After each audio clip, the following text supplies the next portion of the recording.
You see, Shaytan, he can see you from where you cannot see him. The Shaytan can come at you from any angle. Allah has described the Shaytan as an eternal enemy of human beings. And he is invisible to us. How do you fight something that is invisible? How do you fight an enemy, a sworn enemy that is invisible, that you cannot see? Evil whispers come to you from the Shaytan. Fasta'iz billah, and seek refuge with Allah. أعوذ بالله من الشيطان الرجيم بسم الله الرحمن الرحيم الحمد لله والصلاة والسلام على رسول الله وعلى آله وأصحابه وسلم. We give thanks to Almighty Allah, we glorify His name, we ask for Allah's mercies and blessings upon the noble Prophet Muhammad, his household and his companions. We ask Allah subhanahu wa ta'ala to grant us beneficial knowledge and to benefit us with what we learn. Ameen. Today, inshallah, we'll continue with our tafsir of Surah Al-Fatiha. So I'd like to begin today's tafsir with the recitation of the surah that we're actually going to do the tafsir of. So it goes, أعوذ بالله من الشيطان الرجيم بسم الله الرحمن الرحيم الحمد لله رب العالمين الرحمن الرحيم مالك يوم الدين إياك نعبد وإياك نستعين اهدنا الصراط المستقيم صراط الذين أنعمت عليهم غير المغضوب عليهم ولا الضالين.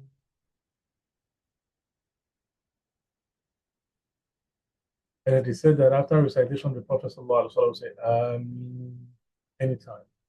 So we begin the recitation by saying, A'udhu billahi minash shaitanir rajim. Then we said, Bismillahir Rahmanir Rahim. Now, A'udhu billahi minash shaitanir rajim is not part of the surah itself, but Allah subhanahu wa ta'ala asked us to say that anytime we're reciting the Quran. So Allah talks about invoking the words A'udhu billah. A'udhu billah means I seek refuge with you, with Allah. I seek refuge with Allah. Allah advises Prophet Muhammad sallallahu alaihi wasallam to say these words in different places in the Quran. One of such places is where Allah says, Khuzil afwa. Allah was advising the Prophet that to have a good character, you have to do these things. First, Khuzil afwa. Show forgiveness to people. Show forgiveness to people the same way that you wish Allah to forgive you. Think about how much wrongdoing you commit towards Allah every single time. And you have the effrontery to still face Allah to ask for forgiveness. The same way, when people act aggressively against you, people wrong you or people offend you, if they can seek forgiveness, show them forgiveness, show mercy. Khuzil afwa wa'amur bil'urf, and enjoin people to do what is right. Don't keep quiet. When you see something that is wrong and you have the ability to correct the person that is committing the wrong act, correct the person. That is part of a good character for you. Don't just ignore. وَأَعْرِضْ عَنِ الْجَاهِلِينَ. And then Allah advised the Prophet and said, and turn away from the foolish people. Turn away from the foolish people. That is, in English parlance, we say, do not suffer fools. Don't punish them. Don't spend time worrying about them. Someone has done something out of foolishness. Don't spend time thinking about it or worrying about it. Just ignore such people. And then Allah continued and said, وَإِمَّا يَنْزَغَنَّكَ مِنَ الشَّيْطَانِ نَزْغٌ فَاسْتَعِذْ بِاللَّهِ إِنَّهُ سَمِيعٌ عَلِيمٌ. And if the Shaytan, if evil whispers come to you from the Shaytan, يَنْزَغَنَّكَ مِنَ الشَّيْطَانِ نَزْغٌ. If evil whispers come to you from the Shaytan, فَاسْتَعِذْ بِاللَّهِ, and seek refuge with Allah. إِنَّهُ سَمِيعٌ عَلِيمٌ, because He is the all-hearing, the all-knowing. You see, Shaytan, he can see you from where you cannot see him. The Shaytan can come at you from any angle. Allah has described the Shaytan as an eternal enemy of human beings. And he is invisible to us. However, is visible to Allah. How do you fight something that is invisible? How do you fight an enemy, a sworn enemy that is invisible that you cannot see? You don't know him. You don't know his weaknesses. You don't know how he acts. You don't know how he walks. But he sees you from everywhere. He knows how you think. He can influence your thoughts. He can influence your life. He can embed himself in your life. He can turn you around. He knows how you think. He knows how you walk. He sees you from where you cannot see. How do you defend against that person? You go to the one that can see him from where he cannot see that person. And that is Allah subhanahu wa ta'ala. Because Shaytan, as much as he can see human beings, he knows our weaknesses, he knows us, and we cannot see him. Same way, he cannot see Allah, but Allah can see him. And Allah knows his weaknesses. And Allah has power over him and influence over him. Same influence that he uses over us, Allah has it over him also. That is why we know he's our enemy, but he's an enemy that we cannot overcome by ourselves. So we go to the one that can overcome him, who is Allah. That's why Allah advised the Prophet, whenever evil thoughts, evil whispers come to you from Shaytan, try to fight it by yourself. You can't win the Shaytan. فَاسْتَعِذْ بِاللَّهِ مِنَ الشَّيْطَانِ فَاسْتَعِذْ بِاللَّهِ إِنَّهُ سَمِيعٌ عَلِيمٌ. Allah said, seek refuge with Allah. Anytime the Shaytan is trying to come near you, seek refuge with Allah. Don't try to go it by yourself.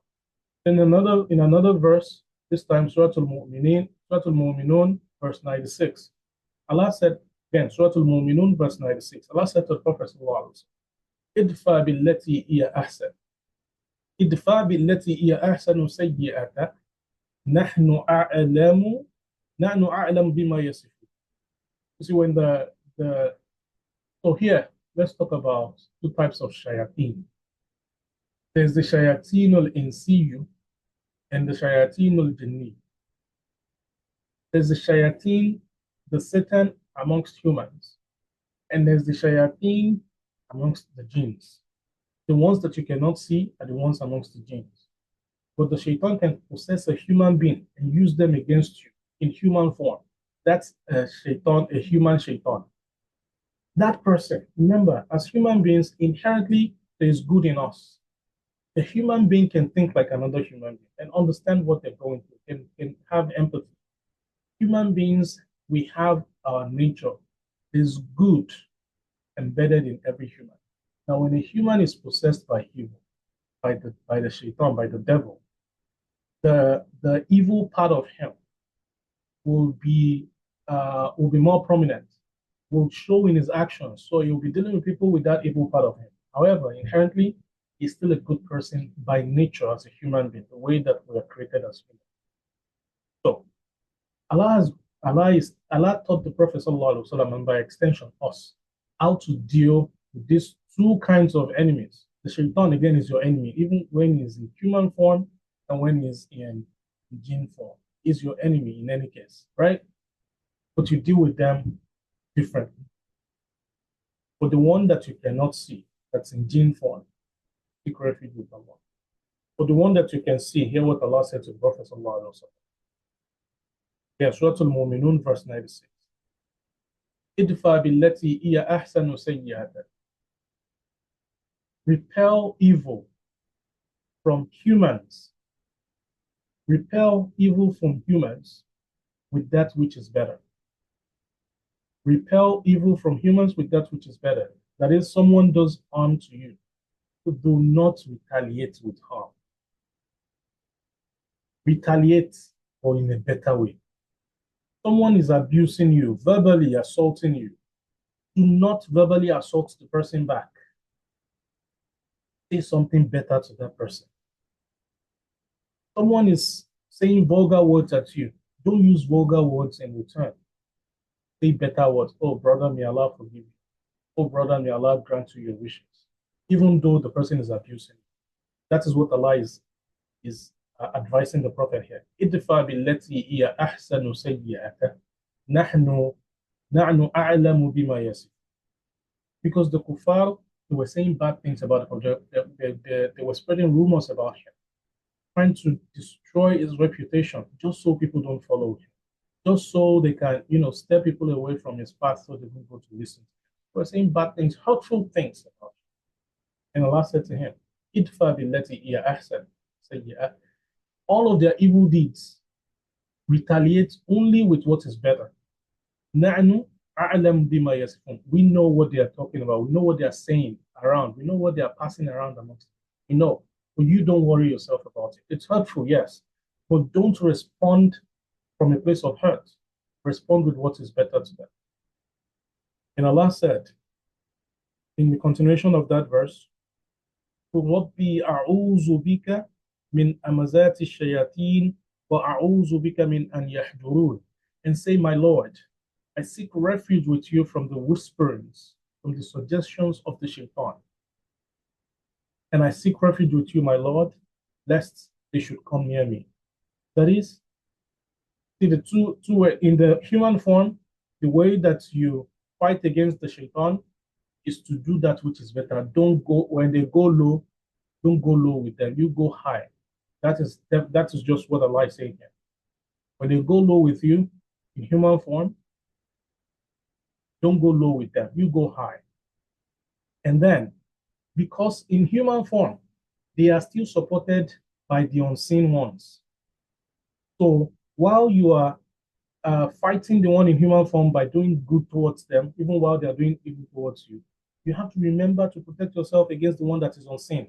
The one that is unseen can do it two ways. It's supporting the one in human form in one case, and it's going to come to you also and try to make sure that you don't take the high road. Try to make sure that you go down low with the human form. Because as soon as you go down low, you have lost. It's going to whisper to you. It's going to suggest to you, tell you you're weak. How can you let him get away with that? How can you let him talk to you like that? Is he not smaller than you? Are you not more powerful? Why don't you show him how powerful you are when indeed you have no power of your own?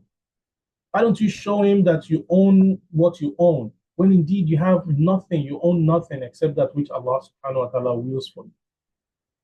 So you seek refuge from Allah from the one that you cannot see, but from the one that you can see, you just do good towards them. In another surah, Allah subhanahu wa ta'ala, Surah Fusilat, in Surah Fusilat, Allah said to the Prophet again, Idfa billati iya ahsan. Repel evil with that which is better. فَإِذَا الَّذِي بَيْنَكَ وَبَيْنَهُ فَإِذَا الَّذِي بَيْنَكَ وَبَيْنَهُ عَدَاوَةٌ كَأَنَّهُ وَلِيٌّ حَمِيمٌ. When you repel evil with that which is better, a person that is your arch enemy will suddenly become like a bosom friend. Like there has never been enmity between you before. Such person can be converted into a friend. فَإِذَا الَّذِي بَيْنَكَ وَبَيْنَهُ عَدَاوَةٌ كَأَنَّهُ وَلِيٌّ حَمِيمٌ. If you repel evil with that which is better, you will see a person whom there's enmity between you. He'll suddenly become as though he was a close friend to you. Suddenly the person will like you. And see, this worked for the Prophet ﷺ a lot. And it will make sense when I continue reading it. Allah said, وَمَا يَلْقَاهَا إِلَّا الَّذِينَ صَبَرُوا. No one will experience this, where you convert an enemy to a friend simply by doing good towards them in retaliation for the evil they are doing to you. No one would achieve this, إِلَّا الَّذِينَ صَبَرُوا, except those who are patient. It will require patience. So it's not just that somebody is doing evil to you, you are doing good to them in return. And then you're expecting that Shabi Allah said, somebody does evil and you do good to them, they will convert from enmity to your friend. No, Allah is saying no one can achieve this feat except those who are patient. وَمَا يَلْقَاهَا إِلَّا ذُو حَظٍّ عَظِيمٍ. And no one would achieve this except those people who have a great place with Allah subhanahu wa ta'ala in Jannah. That this will be someone of extremely good character that will be able to achieve this. So first of all, he is seeing someone doing evil to him, he's being nice to that person. And then he's being patient. That is, person, even though he's being nice to that person, the person consistently continues to do evil towards him. He continues also, because of his own good character, to do good towards that person, and in obedience of Allah subhanahu wa ta'ala, and with patience. He never gets tired. The person that was doing evil is the one that gets tired at the end of the day and then comes to ask you, how have you been doing it? It's me that has been putting this. The Prophet sallallahu alaihi wasallam, there used to be a woman. When the Prophet would go to the masjid, the woman would put tiny shrubs on the ground that would sting him on the leg. The Prophet knew that the woman was doing it.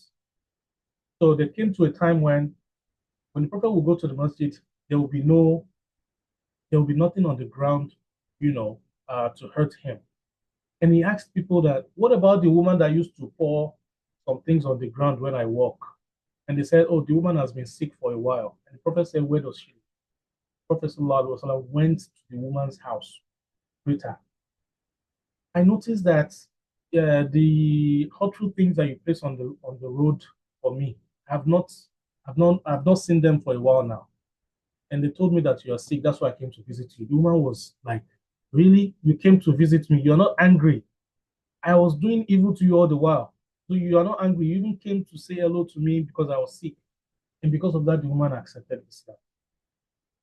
That's a practical approach to the advice that Allah gave to the Prophet Muhammad. That is why Allah defined the Prophet, referred to him, you are of the best character. It takes character to do something. Person who has been doing hurtful things to you. Finally, if that person gets sick, what you'll be saying to yourself is, hey, finally, karma has caught up with that person. The Prophet did not say karma caught up with that person. The Prophet saw a human being that was sick and he went to say hello to her and to greet her and pray for her. And with that, just with that, she turned into an ally by converting to Islam. The Prophet didn't have to quote any verse of the Quran to this woman. He didn't have to read anything to this woman. He didn't even preach to her. Just by that character, by that act of kindness, by that reciprocity with that which is better. Because he retaliated, but retaliated with that which is better. Now, I think there's idfa means pay. In the ayah, it says repel. Is this based on context? So idfa doesn't necessarily mean pay. It has different meanings, basically. So, and it depends on the context. So dafa'a, which is the aslu, the base of the word. Dafa'a means to ward something off. To ward something off. So to ward something off can be to pay. Like if you're paying debt, you're warding off the debt, right? So you're paying that debt. If you're paying for something, you're warding away debt. So to ward away something or to block something, it has meanings like that, but then it comes into it will depend on the context where it's being used. So if you're talking about money, then you say you're paying it. You won't say that you're repelling debt. You say you're paying debt, right? So that's where those meanings come. That's in translation, you have to, like it has to be suitable in translation. So again, when it's about money, you can say you are repelling debt. So you are paying debt or you're paying something. You can say you're repelling that thing. But if it is about something that is immaterial, so you can say you are paying that thing, right? You say you are repelling it. You can use pay evil with this, but repel evil, that's more appropriate and a more appropriate English word there. Again, this is a translation technique where you don't just use word for word. You have to find the appropriate word that's closest to meaning to the Arabic word that you have. Now, so we know there are two forms of shaitan, right? And it's important to protect ourselves against both of them. And Allah has taught us how to protect ourselves against both forms. But why should we protect ourselves against shaitan? Why is it so important? Can't we find the middle ground with shaitan? We have to, so does it have to continue like that? I mean, to be able to make deals with the shaitan. Some people make deals with the shaitan. I mean, we've heard stories, folklore. People make deals with the shaitan. Okay, you can calm down now. You can just let me do my thing. I mean, I can help the shaitan, and the shaitan can help me. But Allah subhanahu wa ta'ala warns us. Says, Ya bani Adam, O sons of Adam, لا يفتننكم الشيطان. لا يفتننكم الشيطان. Do not let the shaitan deceive you. كما أخرج أبويكم من الجنة. The way that he did, that he used to remove your forefathers from the Jannah. Do not let the Shaytan deceive you, same way he did to your forefathers to get them out of the Jannah. What did he do to them in Jannah? Shaitan went to Prophet Adam and said to him, let me advise you. Like a true friend. He came like a true friend and spoke to him in a trustworthy manner. But he has no such plans. He has no good plans for you human beings at all. And he made it clear. Allah subhanahu wa ta'ala said, Inna shaytana lakum adu. Shaitan is your enemy. Allah that said, if a person does evil to you, repel that evil with that which is better.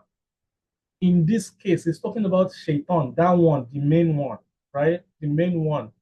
That Shaitan is your enemy, the one that you cannot see, is your enemy. But فَاتَّخِذُوهُ عَدُوًّا. See him as your enemy, nothing else. Do not get carried away. He can come to you smiling, he can bring flowers. Don't be carried away. Whatever form it takes to come to you, he is your sworn enemy. فَاتَّخِذُوهُ عَدُوًّا.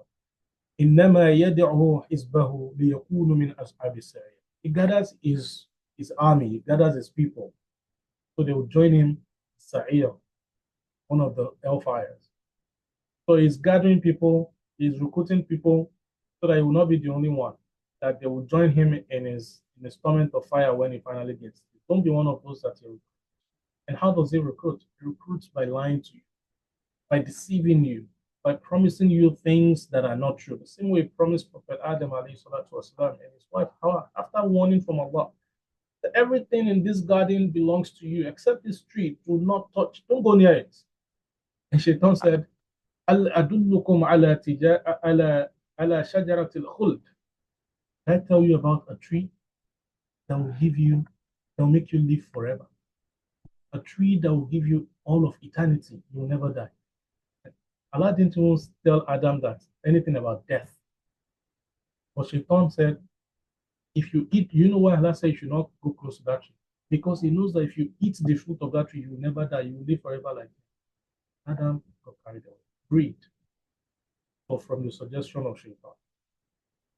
So Allah has made it clear. Shaitan is your enemy. Don't get carried away by the acts of Shaitan. Always seek refuge with Allah, and you cannot defeat Shaitan. See, he's an enemy. He's powerful. He can see you. He knows your weaknesses. He can suggest things to you. But you cannot defeat him by yourself.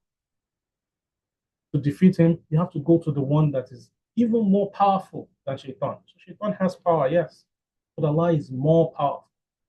We have to always go to Allah. But Allah continues to warn us about Shaitan. He told us, فَبِعِزَّتِكَ لَأَغْوِيَنَّهُمْ أَجْمَعِينَ. When Shaitan made the pledge in front of Allah, that I will lead them astray. By all means, I will lead them astray. All of his children, that is, the offsprings of Adam. That's how bad it was between Shaitan and Adam. The Shaitan made a pledge in front of Allah that I will lead all of them, I will lead them astray. Illa ibadaka min umul mukhlasin, except your servants from amongst them. Your servants, those who are true to type, those who don't do back and forth, those who are standing straight, who are your true servants, I will not go near those ones. But everyone else, whether they worship you or they don't worship you, I will go to them, especially those who have doubts in their mind or those who are easily swayed. I will go, I will test them, and I will lead them astray with every gimmick that I have. But Allah subhanahu wa ta'ala then says to us, this is a pledge that Shaitan made in the presence of Allah. Allah is saying it to us, right? That, see, this is what Shaitan has said behind you. This is his aims and objectives. He has no good plans for you. So when he promises you money, it is not for your benefit. There's something else behind it. Don't believe anything that Shaitan tells you. Don't believe anything that Shaitan gives to you. And Allah said, فَإِذَا قَرَأْتَ الْقُرْآنِ, whenever you are about to recite the Quran, فَاسْتَعِذْ بِاللَّهِ مِنَ الشَّيْطَانِ الرَّجِيمِ, seek refuge with Allah From Shaitan, they are caused to one. إِنَّهُ لَيْسَ لَهُ سُلْطَانٌ عَلَى الَّذِينَ آمَنُوا. Because he has no power. He has no control. Remember, you cannot handle him yourselves. Allah says he has no power, no control upon those who believe in Allah. وَعَلَى رَبِّهِمْ يَتَوَكَّلُونَ. Whom upon their Lord do they rely? All those who only rely solely on their Lord. The shaitan will have no power over them. The only reason shaitan has power over you is because you do not rely 100% on Allah. You still feel there's something else somewhere. If you rely solely on Allah, and when anything happens to you, the only thing that comes to your mind is not the first thing or the something that comes along the way. The only thing that comes to your mind is Allah. If Allah is your only source of reliance, the shaitan will not have power over it. That's what Allah said. إِنَّهُ لَيْسَ لَهُ سُلْطَانٌ عَلَى الَّذِينَ آمَنُوا وَعَلَى رَبِّهِمْ يَتَوَكَّلُونَ.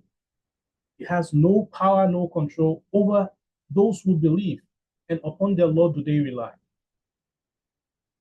That is, and I've made this example before. When Prophet Musa والسلام, went to Fir'aun and he showed him his proof that he's a messenger of Allah by dropping a stick and it turned into a snake, Fir'aun said, This is magic, because what they knew was magic, right? Doing anything like that, that looks like magic anyways, right? But the source of power of magic is Shaitan. But the source of the power behind Musa's own is Allah. إنه ليس له سلطان على الذين آمنوا وعلى ربهم يتوكلون. He has no power over Musa, or Musa's power was beyond Shaitan's own, because Musa's reliance was upon Allah. Allah is the one that told him, that's your stick, that's your ordinary stick that you use to herd your sheep. I have put power inside that stick that if you drop it, it will turn into a live snake. That is the power of Allah. And Musa relied on that. He believed in it. So Musa's reliance on that, Musa did not go to any sorcerer that, hey, the Pharaoh has set dates for me to challenge the big magicians. Come and teach me some magic that I can use to reinforce myself. He tried to reinforce himself. In today's, let me relate it to something that happens to us in this our times. For example, someone falls sick, a Muslim who prays, Salat, alhamdulillah, it belongs to the community and all that. And then he falls sick, and the doctors have done everything. They can't even diagnose him. They don't even know what's wrong with him. They have discharged him, but he's still sick. They discharged him because they can't find anything wrong with him medically. And they didn't want him to continue incurring charges on the hospital bed or using the hospital facilities. Because again, medically, there's nothing wrong with him. But he's sick. He's getting leaner every day, even though he's eating. They have discharged him, he's back home, but he's still very sick. And then some pastor came to him. And the pastor said, listen, if you just come to our church, I can assure you, you will be healed. This is a Muslim that prays 5 times a day. He reads the Quran. He knows Allah. He believes in Allah. He's a believer. But remember, لَيْسَ عَلَيْهِ سُلْطَانٌ عَلَى الَّذِينَ آمَنُوا. He has no power over those who believe. But Allah does not stop there. He didn't just say anyone who believes, Satan will not have power over you. He says, وَعَلَى رَبِّهِمْ يَتَوَكَّلُونَ. And upon their Lord do they rely. The moment you accept to go to that pastor's church to seek healing, you have ignored Allah. You have not relied solely upon Allah. Because the means of worship of the person that you have gone to differs from your own totally. This person is not on the path that your Lord has put you on. And you have been asked to rely solely on Allah. The moment that you go to that person, Shaitan has power over you. If he didn't have power over you before, the moment that you stop relying on Allah and you go to meet another person whose way is different from that of your Lord is Allah, right? Your Lord is Allah, the one that sent Muhammad. That is your Lord. His own Lord is the one that is 3 in 1. And then It happens to some other people. They're Muslim, they're trying to have a child. They have done everything. IVF, you name it. They didn't have any other option. And someone said to them, listen, there's this Oshun Oshogo festival coming up. If I just take you to Yosh before the end of the year, you will conceive. The moment you consider it, the moment you just believe it, you haven't even gone there. You just believe it. You have your faith and your reliance solely on Allah has shaken. Shaitan suddenly has control. This is all it needs. You don't even have to go there. But the moment you shake your reliance upon Allah, where you are now thinking there's something else beside Allah's power that can fix you, you have given Shaitan entrance. Because the promise of Allah is, لَيْسَ عَلَيْهِ سُلْطَانٌ عَلَى الَّذِينَ آمَنُوا وَعَلَى رَبِّهِمْ يَتَوَكَّلُونَ. The promise of Allah is it will never have power over you. It will not have his way with you so long as you rely solely on Allah. So all he has to do is to make sure that you don't meet that condition of relying solely upon Allah. I mean, it's easy to believe. He has power over some people. He has caused them to not believe. No matter what you tell some people, they don't believe. Those ones, different case. But you, that you already believe, you have fulfilled condition one.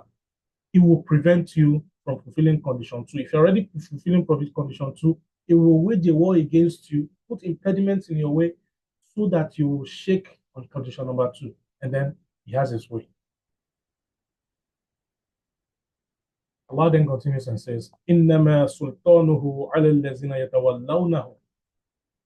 He says his power, his control is over those who follow him. Shaitan has control over those who follow him.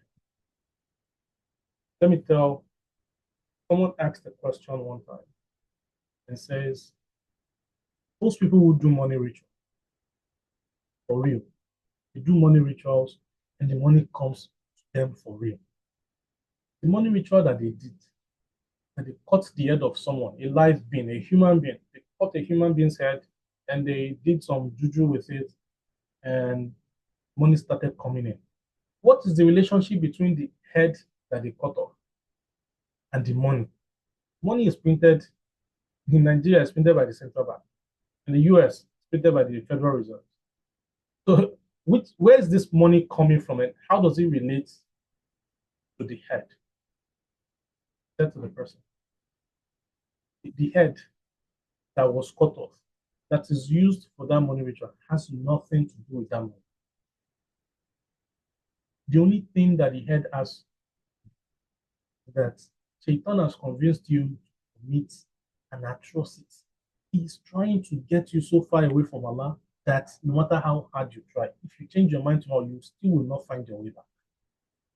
He will try to get you so deep, deep, deep, deep into the woods that if you wake up tomorrow, you can't change your mind. Because it's possible you wake up tomorrow and like, oh, I don't want to do this again, but you are too far gone. So cut a human being's head. First of all, it's an abomination. Allah condemns taking a life. Because life that you cannot give, you take it. Killing the person is enough to get you far away from Allah. But that's not all.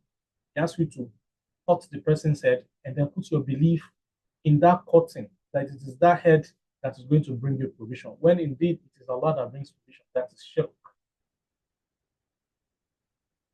So he has caused you to commit shirk. And the highest form of sin that you can commit as a human being is shirk. It is the only form of sin that Allah guaranteed He will not forgive. Allah can forgive the person who commits shirk, as long as the person is still alive. But as soon as the person dies, there's no way for that person. So that is what Shaitan will target. Allah is a forgiving God. Everything that Shaitan does, he is going to do it to sustain it to the moment you die. He has no control over your death because your death is with Allah. It is written, it's a decree, it is guaranteed. Nothing cannot fast forward it, cannot delay it. What he can do, stand by you. Committing the hardest of sins that Allah will not forgive. He knows that Allah has promised He will not forgive shirk. So his greatest achievement is once he has a hold on you, move you towards committing shirk, and then keep you on it till death comes to you. That one is a good investment for you. So this is, I just brought that about money rituals because a lot of people ask that question. Who do money rituals? No. Shaitan is just drawing them farther away from Allah, causing them to commit such atrocities that takes them far, far, far away that they don't find their way back to Allah's forgiveness. So, at what point do we say, "A'udhu billahi minash shaitan"? At what point do we seek refuge from Allah? From Allah, do we seek refuge with Allah from shaitan? We do it every time.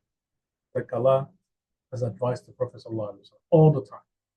Again, there's shaitan amongst humans, ones amongst humans. When they do evil towards you, Allah says the way to conquer those ones that you return the favor, but with that which is better.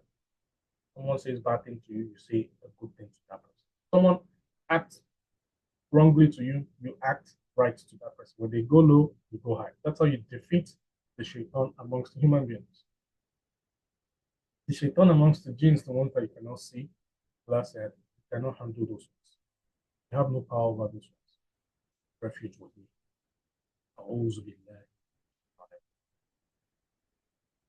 It's narrated that one day, two men were fighting.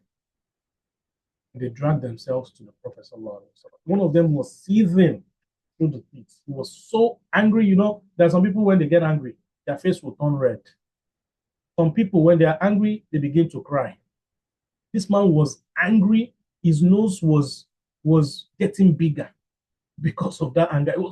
His nose was getting enlarged from anger, as angry as he is in front of the Prophet. And the Prophet said, there's something that if you said it right now, everything will come down in your body. That is, whatever is raging within you will relax. And he said, what is that? Prophet said, if only you would say, because if you say it, now you have invoked the one that is more powerful than Shaitan, you will run away. Because you have run to Allah, the most powerful one, like a child. Someone wants to beat the child, and the child runs to the father and holds onto the father. You know, in Yoruba, they say, if you beat that child, it's like you're beating that adult, or you're beating that father. So even if you want to beat that child, you wait until he leaves the father's side or the adult side. But you cannot touch that child as long as he's holding on to that adult person, because he's seeking refuge with that adult person. So in the case of Shaitan, Shaitan is trying to deal with you. Maybe he's trying to whisper to you. Shaitan's whisper alone is enough. He doesn't have to touch you or do use. His whisper is harmful enough. It can change your mind, make you do things that you never thought you were capable of, just by whispering at you. Shaitan's breath upon you alone, he's not whispering, it's just breathing, just blowing air at you is dangerous for you. Enough. Shaitan's breathing close to you is dangerous. It's too dangerous. So there are three. You can breathe close to you, like it's too close to you that his breathing is even touching you. That's dangerous. Then it can blow at you. That blowing is dangerous for you. Then the highest one is in whispering into your ears. That goes straight into your mind. That takes control of your actions. That suggests things to you, things that are abominations, things that are forbidden by Allah. Shaitan can suggest them to you. That's why the Prophet Muhammad ﷺ is recorded to always say, أعوذ بالله السميع العليم من الشيطان الرجيم من الشيطان الرجيم من همزه ونفثه ونفخه. I seek refuge with Allah, the all-hearing, the all-knowing, from the suggestions of Shaitan, from the blowings of Shaitan, from the breathing of Shaitan. I don't want to feel his breathing. Don't let him get close enough to breathe at me. Don't let him get close enough to blow at me. Don't let him get close enough to me to whisper into my ears, to suggest things. Tell me that I have heard that Allah said the way to deal with human shaitan is to do better towards them, even when they are doing bad towards me. Some will suggest to you, I used to, don't you know that is weak? How can you let him go away, get away with that? How can you talk to you like that? Do you know you can deal with them and slap them and send someone to break their legs and something? That's shaitan. Say, "A'udhu billahi minash shaitanir rajim." So the Prophet himself, sallallahu alaihi wasallam, always seeks refuge with Allah, like Allah advised him, and by extension advised us to seek refuge with him. Then Allah said, فَإِذَا قَرَأْتَ الْقُرْآنَ فَاسْتَعِذْ بِاللَّهِ إِنَّهُ فَاسْتَعِذْ بِاللَّهِ مِنَ الشَّيْطَانِ الرَّجِيمِ. Whenever you recite the Quran, فَاسْتَعِذْ, seek refuge with Allah. مِنَ الشَّيْطَانِ الرَّجِيمِ, from Shaitan the accursed. Because when you're reading the Quran, you're reading the words of Allah. You want to understand it. Shaitan can confuse you. People have read the Quran and they have gotten lost from reading. They got lost by reading the words of Allah. Because Shaitan confused them by the meanings. They were translating. Someone was suggesting the wrong translation in their head. Instead of them to find guidance, as much as they read, they're just going farther astray from reading. So before you start reading, you have to seek refuge with Allah. So Shaitan doesn't have power over you while you read. So that if Shaitan is out of the equation while you're reading the Quran, then you know for sure that it's just you and Allah. So before you begin, say, A'udhu billahi minash shaitan. There are different ways that the invocation of the ta'weez, which is the saying A'udhu billahi, is called ta'weez. It's said in different ways. The Prophet has been heard saying A'udhu billahi minash shaitan. Some people have also said A'udhu billahi sami' al-alim minash shaitan al-rajim. Can also be A'udhu billahi minash shaitan al-rajim. Inna Allah huwa as-sami' al-alim. Can also be Asta'izu billahi minash shaitan. All of them still seeking refuge with Allah from the accursed shaitan. And again, it is important that we seek refuge from Allah from shaitan because one, he is our arch enemy. There's no truce, no way that we can reach any friendly agreement with him. There's no way we turn him enmity to friendship ever. It's not going to happen. And two, we don't have power over him because he can see us from where we cannot see him. He's invisible to us, but we're visible. Those are weaknesses. The only way that we can defeat Shaitan is to seek refuge with Allah subhanahu wa ta'ala. And the only way that he has no power over us, that we keep our faith with Allah and that we rely solely 100% with Allah, we do not fall into Satan of shaking our faith in Allah or our reliance in Him by thinking there's any power, any other power, or any other thing that can save us but Allah subhanahu wa ta'ala. We'll stop here today and continue next week, Thursday. فسبحانك اللهم وبحمدك أشهد أن لا إله إلا أنت أستغفرك أنا ربك رب العزة عما يصفون سلام على المرسلين والحمد لله رب